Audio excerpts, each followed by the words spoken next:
Hey y'all, welcome to video number 2. And today I wanted to talk about goals, and I also wanted to clarify a couple things from my last video. As you can see, I'm back home. This is actually not my room. This is my director's floor of the place, but it's the only place with a window. If my room just has one harsh light that sits overhead and it just doesn't look good. So anyway. So first I wanted to clarify something that I said in my last video that kind of came off as like, I don't know, it didn't come off well to me. And when I said about this was a job that I had wanted, but it's not what I want, I wanted to say that being here has been amazing. And if I hadn't come here, I wouldn't have the opportunities that I have, and I wouldn't be able to do the things that I do. And I wouldn't be in the position now to make the decisions and to kind of take the risk or have the confidence to take the risk that I have because of being here. The organization that I work for is awesome and have really great people, and I've learned so much from all of them, and I've made friendships with people and have learned so much about myself that I would not have learned if I'd been at home doing the job that I was doing. It just wouldn't have happened.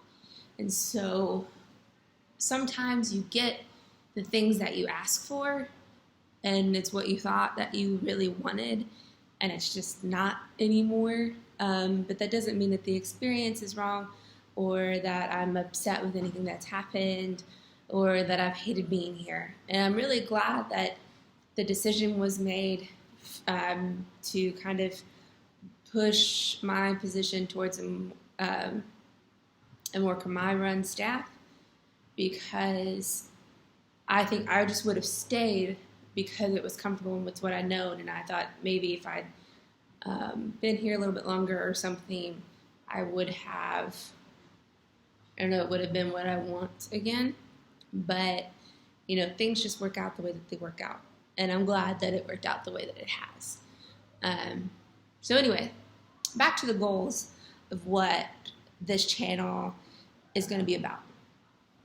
As I said before, I'm a therapist, and I want this to be a place where we can have very open, honest, and frank discussions about mental health, body image, and everything that kind of goes with that. Everything that kind of goes with just life in general. There is a new trend in like being more accepting of mental health, but there's still this social stigma about seeking it out. And I want this channel to be a place where you feel like it's okay to talk about those needs, to talk about what is going on in your life, and when I can talk about what's going on in my life, and just kind of process that kind of stuff out together and kind of figure it out as we go along. I know that there's a big stigma. Not only have I experienced it in my personal life, but I've experienced it professionally, where kids were really embarrassed to have a therapist. And if I saw them in public or I had to go visit them at school or whatever, it was, you know, like, can I tell them that you're my aunt? Can I tell them that you're my probation officer? Because it was more acceptable to have a probation officer than a therapist, which to me, I really didn't care because I was there for the kid. But you know, I want to remove that stigma to where it's okay to have a therapist and it's okay to seek help. And even in my own life personally, when I've talked about I've been in therapy or having a session with my therapist, and people are like, why do you have a therapist? You're fine. And it doesn't mean that I'm fine, but you know, it's always great to have some sort of unbiased party that you talk to about things that are going on in your life, that you hold deep down inside of you, and to talk about it and to just get it out and to get some insight into how you handle that situation. Like, that's awesome. And it's great to have that kind of relationship with somebody that I don't have to see later on that evening, and I don't have to see at work, and I don't see in my normal, like, everyday activities, because you have to be really vulnerable in therapy. And it's just easier to have that unbiased party. So anyway, that's one goal. I also want to make mental health more accessible.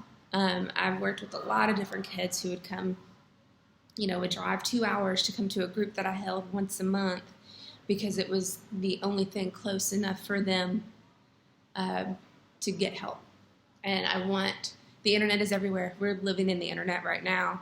And this can be a place where they can seek help on their own terms in their own space. I also want to have very open and frank discussions about body image, femininity, masculinity, gender identity, healthy sex and relationships, everything that kind of like goes in with life. I want to have conversations about that. And my motivation for that is that I've been working with teenagers for the past 10 years in two kind of different aspects. One, they're in the juvenile justice system, and another, they've been sexually exploited. And I've used this metaphor a lot lately that I felt like I was pruning plants instead of making good soil and being a better farmer. And that's what I want to do. And this is my way, I think, of doing that, is doing some prevention rather than intervention. Not that I'm against intervention. I don't want anybody who sees this and thinks that, if it's already happened to you, then we can't talk about it. That's not true at all. But I feel like we need to start having more of a discussion to prevent some things from happening than talking about something that's already happened and trying to prevent it from happening again. So yeah, that's it for today. I'll see you next week where we'll talk about something else I haven't decided yet, and I hope you all have a great week.